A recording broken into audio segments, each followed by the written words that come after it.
ونشهد أن لا إله إلا الله وحده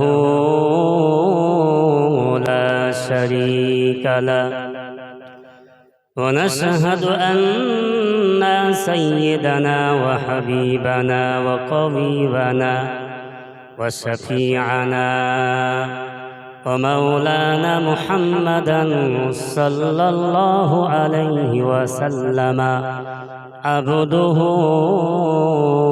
ورسوله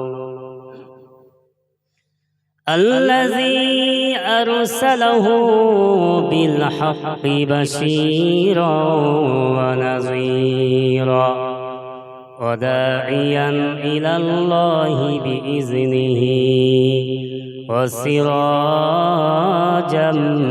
وقمرا منيرا فقد قال الله تعالى في كلامه المجيد وفي الفرقانه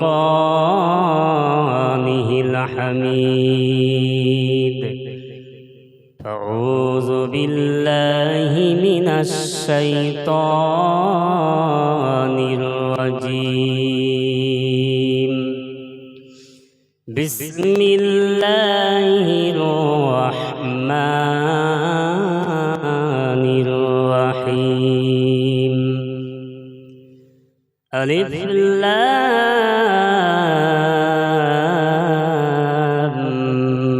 ميم ذلك الكتاب لا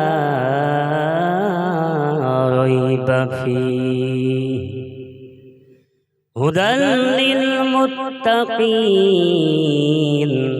الذين يؤمنون بالغيب ويقيمون الصلاة ومما رزقناهم ينفقون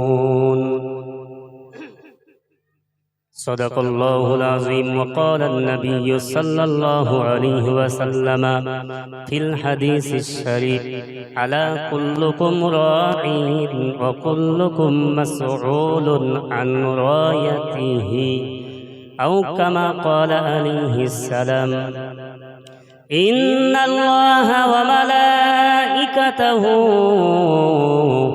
يصلون على النبي يا أيها الذين آمنوا صلوا عليه وسلموا تسليما درد اللهم صل على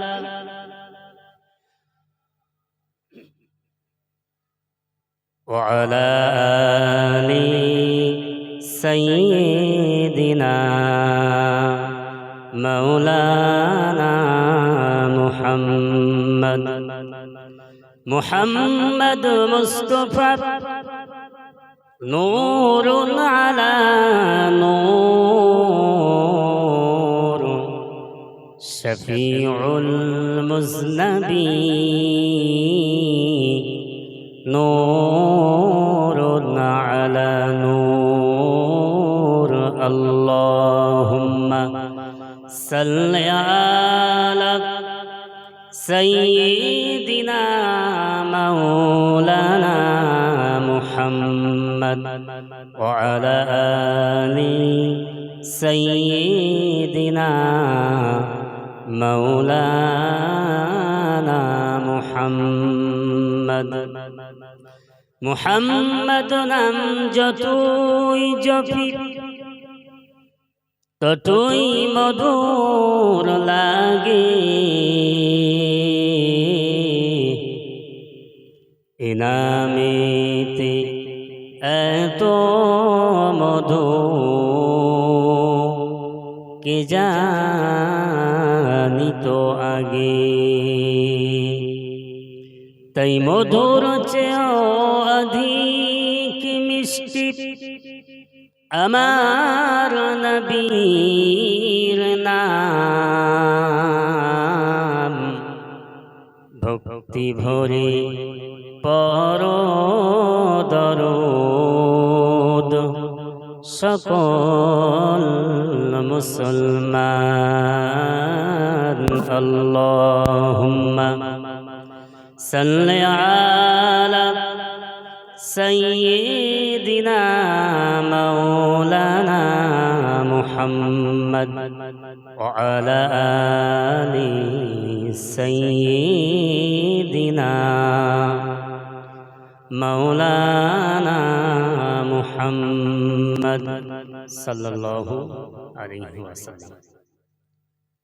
সর্বাগ্যের সর্বপ্রথমে প্রশংসা জ্ঞাপন করি মহান স্রষ্টার দরবারে যে আল্লাহ পাক আমাদের সব ভাইকে একেবারে সাবান চাঁদের শেষে এরকম একটি পাক পবিত্র মাহফিলে আসা এবং বসা, সাথে সাথে কিছু শোনা এবং বোঝার তৌফিক এই মুহূর্তে যে স্রষ্টা যে আল্লাহ পাক আমাদেরকে দান করেছেন, সেই মহান স্রষ্টার দরবারে আমরা সকলেই কৃতজ্ঞতা স্বরূপ সকলেই পড়ি আলহামদুলিল্লাহ। দরুদ ও সালাম প্রেরণ করি পারফেক্ট হযরত মুহাম্মদ মুস্তাফা সাল্লাল্লাহু আলাইহি ওয়াসাল্লামের প্রতি, যিনি আমাদের নবী, যিনি আমাদের সুপারিশকারী। সেই নবীর প্রতি অন্তরের অন্তরস্থল থেকে দরুদ ও সালাম প্রেরণ করি, সকলে পড়ি সাল্লাল্লাহু আলাইহি ওয়াসাল্লাম। তারপরে জানাই আজকের এই সভায় আমন্ত্রিত ওলামা হযরত, সামনে উপস্থিত বসে থাকা দিনদার পরেশগার খোদা ভীরু আল্লাহ পাকের বান্দা সব, পদ্মার অন্তর আড়ালে ধার্মিকা মা ও বোনেরা, মাইকের আওয়াজ যারা শুনছেন, সব ভাইকে শ্রেণীগতভাবে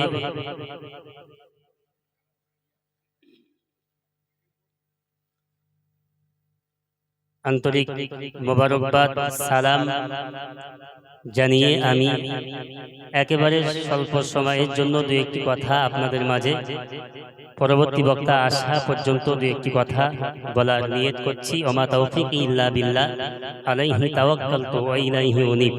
তার আগে যে সমস্ত ভাই ও বাবাজিরা সামনে দাঁড়িয়ে আছেন, মেহেরবানি করে আপনাদের জন্য এত সুন্দর একটা বসার ব্যবস্থা করা হয়েছে, আপনারা আসুন, মজলিসের আদব রক্ষা করুন, আপনারা বসুন, দিনের শরিয়াতের কিছু জ্ঞান আপনারা অর্জন করুন, এই আশা আপনাদের কাছে করছি। আপনারা সকলে চলে আসুন। রাস্তায় যে সমস্ত ভাই ও বাবাজিরা ঘোরাঘুরি করছেন, আপনাদের কারণে অনেক যানবাহন যেতে বা চলাচল করতে অনেক অসুবিধা হচ্ছে।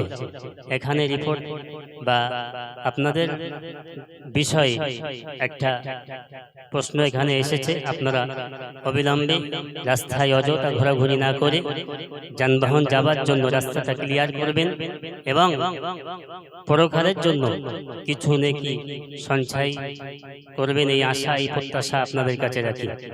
প্রিয় ভাই ও বাবাজিরা, আমি আমার বক্তব্যের শুরুতে একেবারে কোরআন পাকের একটি ছোট্ট আয়াত, যে আয়াতটা যে সূরাটা সূরা ফাতিহার পরে আছে,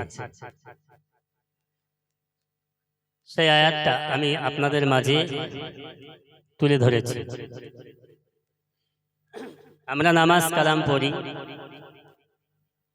যখনই আমরা নামাজ কালাম পড়ি, আমরা নিয়ত করার পরে সর্বপ্রথম আমাদের সূরা ফাতিহা পড়তে হয়। যে নামাজি পড়ি না কেন, আমাদের সকলের নিয়ত করার পরে সূরা ফাতিহা আমাদের পড়তে হয়। কিন্তু আফসোস, আমরা সূরা ফাতিহা অনেকে কোরআন পড়তে পারলেও, অনেকে কোরআন না জানলেও কম বেশি যারা নামাজের ভিতরে যাওয়া আসা করে, নামাজ পড়ে, এই সূরা ফাতিহা কম বেশি সকলের মুখস্থ। কথা ঠিক না? কম বেশি সকলের জানা। কিন্তু আমরা যে সূরা ফাতিহাটা তেলাওয়াত করি, অ্যাকচুয়ালি এটা একটা প্রার্থনা। আমরা যখন নামাজে দাঁড়াই, নামাজে দাঁড়িয়ে সূরা ফাতিহাটা যখন পড়ি, এটা হচ্ছে একটা প্রার্থনা, দোয়া। আল্লাহর কাছে আমরা এই প্রার্থনাটা করি। কি এই প্রার্থনা বা সূরা ফাতিহা যখন আমরা পড়ি, আমরা কোরআন জানি বা না জানি, আমরা সূরা ফাতিহা যারা কম বেশি নামাজ পড়ি, এটা আমাদের সকলেই কম বেশি মুখস্থ আছে। কিন্তু আফসোস এখানে যে আমরা সূরা ফাতিহা পড়ছি, কিন্তু তার ব্যাখ্যাটা, সূরা ফাতিহা যে আমরা পড়ছি, সূরা ফাতিহা যে কি প্রার্থনা আল্লাহ পাকের কাছে করছি, এটা আমাদের অজানা, অনেকে জানি না। যার জন্য আমরা নামাজ থেকে যখন বাইর হই, দোকানে বসে বিভিন্ন প্রকারের গল্প, এমনকি একেবারে শয়তান ইবলিস যেভাবে আমাদেরকে ঘিরে রেখেছে, যেভাবে আমাদেরকে বেষ্টন করে রেখেছে, আমরা নামাজে কি পড়লাম, কি প্রার্থনা করলাম, সেটা সাথে সাথে ভুলে আমরা আবার দুনিয়াবি নিত্য নতুন গল্প গুজব, এমন করে অনেক রকম নানান রকম কথা আমরা আমাদের জবান দিয়ে বাহির করি। কিন্তু সূরা ফাতিহা আমরা কি প্রার্থনা করলাম? আমরা পড়লাম আলহামদুলিল্লাহি রাব্বিল আলামিন। আল্লাহর প্রশংসার সাথে সাথে আমরা আল্লাহকে বুঝলাম তিনি আমাদের প্রতি দয়ালু, মেহেরবান। আর রহমানির রহিম, তিনি আমাদের প্রতি দয়ালু। মালিক ইয়াউমিদ্দিন, তিনি বিচার দিবসের মালিক। এই পৃথিবী একদিন না একদিন ধ্বংস হবে না? হবে। এই পৃথিবী চিরস্থায়ী, কেউ বসবাস করতে পারবে না। যা কিছু আমরা আমাদের চোখের সামনে দেখছি, একদিন না একদিন এই পৃথিবী ধ্বংস হবেই হবে। এটা কোরআনের ভিতরে ঘোষণা, এতে কোনো সন্দেহ নাই। একদিন না একদিন এই পৃথিবী ধ্বংস হওয়ার পরে আমরা এই পৃথিবীর জমিনে যেমন কর্ম করব, সেই কর্ম অনুযায়ী আল্লাহ পাক প্রতিদান দেবেন। সেই প্রতিদান যেদিন দেবেন, অর্থাৎ বিচারের দিন, যিনি বিচার করবেন তিনি আমাদের স্রষ্টা রব। অতএব আমরা সূরা ফাতিহার ভিতরে আমরা স্বীকার করে নিলাম যে বিচার দিবসের মালিক মহান প্রভু তুমি। ইয়াকা না'বুদু ওয়া ইয়াকা নাস্তাঈন। আমরা সূরা ফাতিহার ভিতরে এই আয়াতটা তেলাওয়াত করি যে আমরা খাস করে তোমারই ইবাদত করি এবং তোমার কাছে সাহায্য চাই। এখন বলুন, আমফানের মতো কোনো যখন দুর্যোগ আমাদের মাঝে আসে, যার ক্ষতি হয়েছে, যার হয়নি, সবাই অন্যর দ্বারস্থ হয় না কিছু পাওয়ার জন্য। অতএব আমরা সূরা ফাতিহায় পড়লাম ইয়াকা না'বুদু ওয়া ইয়াকা নাস্তাঈন। ওগো আল্লাহ, ওগো আমাদের রব, আমাদের পালনকর্তা, সৃষ্টিকর্তা, আমরা সকলেই তোমারই ইবাদত করি এবং খাস করে আমাদের সুবিধা অসুবিধা সব কিছু চাহিদা সব কিছুই তোমার কাছেই চাই, সাহায্য একমাত্র তোমার কাছেই আমরা চাই। কিন্তু আমরা আমাদের ঈমানের দিক থেকে একটু কমজোরির কারণে আমরা আজ অন্যর দ্বারস্থ হই। আল্লাহ চাইলে তার কোনো বান্দাকে মুহূর্তের ভিতরে কিছু করতে পারেন না? পারেন। কিন্তু এই যে পারেন, এটা আমরা মুখে স্বীকার করি, কিন্তু যখন বিপদে পড়ি মানুষের দ্বারস্থ আমরা হয়ে যাই। ইহদিনাস সিরাতাল মুস্তাকিম আমরা পড়ি যে আল্লাহ আমাদেরকে সোজা দ্বীনের সরল রাস্তায় আমাদের জীবনটা পরিচালনা আপনি করান।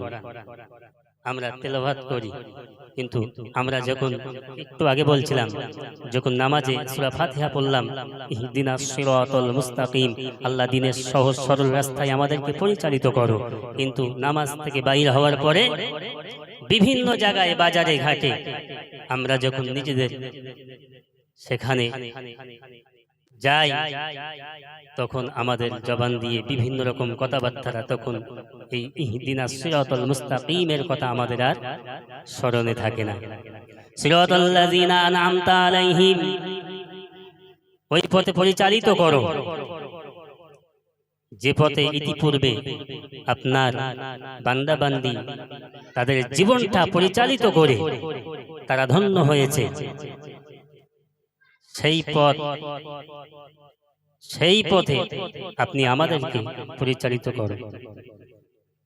গায়রিল মাগদুবি আলাইহিম, আর ওই পথে নয় যে পথে পরিচালিত যারা হয়েছে শয়তানিমূলক পথে, ওই পথে আমাদেরকে পরিচালিত করবেন না। ওয়ালাদ-দাল্লিন, অর্থাৎ গুমরাহি রাস্তায় আপনি আমাদেরকে পরিচালিত করবেন না। এক কথায় সূরা ফাতিহাটা যখন আমরা পড়ি, আমরা পড়তে হয় তাই পড়ি, কিন্তু এর মানে মতলব কিছুই আমরা যখন বুঝি না, যার কারণে আজকে এই সমাজে এই মুসলমানদের অবস্থা এরকম।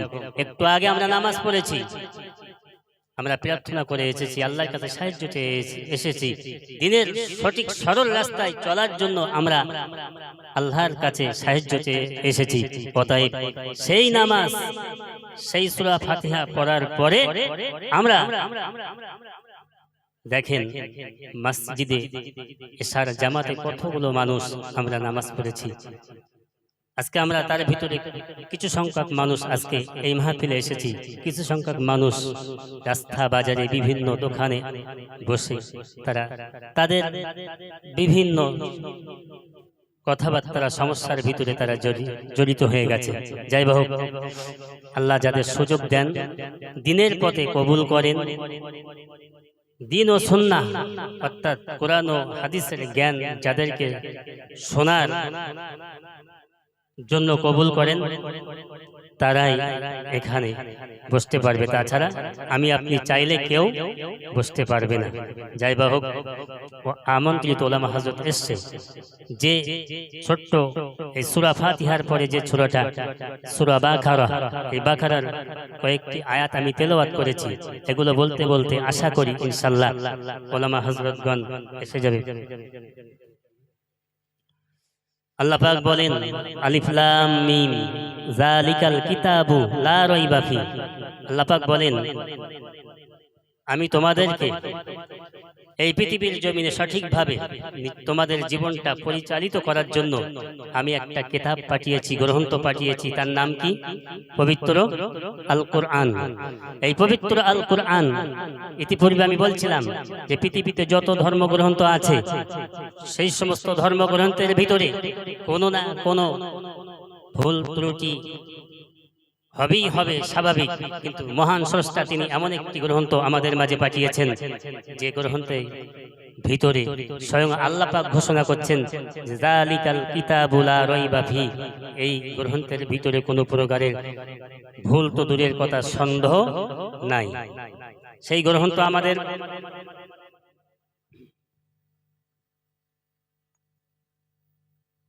সেই গ্রন্থের ভিতরে কোনো ভুল নাই, কোনো সন্দেহ নাই। সেই গ্রন্থ আমরা পেয়েছি না? কার মাধ্যম দিয়ে? নবীর মাধ্যম দিয়ে।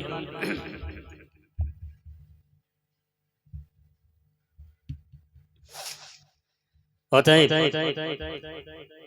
আমার আপনার জীবনটা যদি কোরআন ও সুন্নাহ মোতাবিক না হয়, পরকালে আমরা অবশ্যই ধরা পড়ে যাব, এতে কোনো সন্দেহ নাই। তার জন্য যদি বড় বড় ওলামা হযরত কবরের ধারে এনেও তারা তাদের চোখের পানি দিয়ে বুক তোমার কবরটা যদি ভিজিয়েও যায়, নিঃসন্দেহে কোনো কাজ হবে না। আমার আপনার জ্ঞান বিবেক বুদ্ধি সব আছে, ভালো মন্দ বোঝার ক্ষমতা আমাদের আছে। তারপরে যদি আমরা আগুনে পা দিই, আমাদের আগুন কি ছেড়ে দেবে বলে মনে হয়? কোরআন এসেছে পৃথিবীর জমিনে অন্ধকার থেকে মানুষগুলো আলোর পথে পরিচালিত করার জন্য, কিন্তু সেই কোরআন বাদ দিয়ে যদি আমরা আমাদের জীবনটা পরিচালনা করতে যাই, আমি তো মনে করি এটা প্রতিটি মুসলমানের ভুল হবে যে কোরআন বাদ দিয়ে যদি কোনো মুসলমান তার জীবনটা পরিচালনা করে তাহলে সে আগুনে পড়বেই পড়বে, আগুনে তার পা পড়বে, এতে কোনো সন্দেহ নাই। যাই বা হোক, সেই কোরআন আমরা পেয়েছি। এই কোরআন আমাদের সঠিক রাস্তা দেখানোর জন্য আজ বিদ্যমান। অতএব আমরা মুসলমান, ইসলাম পেয়েছি সহজভাবে, অতএব কোরআন পেয়েছি সহজভাবে। আপনি ইতিহাসের কথা মনে করুন, খেয়াল করুন, পড়ুন। এই কোরআনটুকু জীবিত রাখার জন্য হাজারো হাজার সাহাবাই রাম আজমাইন হুজুররা তারা মার খেয়েছে, শহীদ হয়েছে। অতএব আমরা সুন্দরভাবে পেয়েছি বলে এর কদর, এর মর্যাদা আমরা দিতে পারি না। আর যারা এর মর্যাদা দিয়েছে পৃথিবীর জমিনে, তারাই শ্রেষ্ঠত্ব ব্যক্তি হিসাবে, আল্লাহ পাকের বান্দা হিসাবে তারা গণ্য হয়েছে। যাই বা হোক, এতটুকু ওলামা হযরত গণ এসে গেছেন। যতটুকু বললাম, বলা এবং শোনার মধ্য দিয়ে আল্লাহ পাক আমাদের সব ভাইকে বেশি বেশি আমলে পরিণত করার তৌফিক নসিব করুক। সকলে বলি আমিন। ওয়া আখিরু দাওয়ানা আলহামদুলিল্লাহি রাব্বিল আলামিন।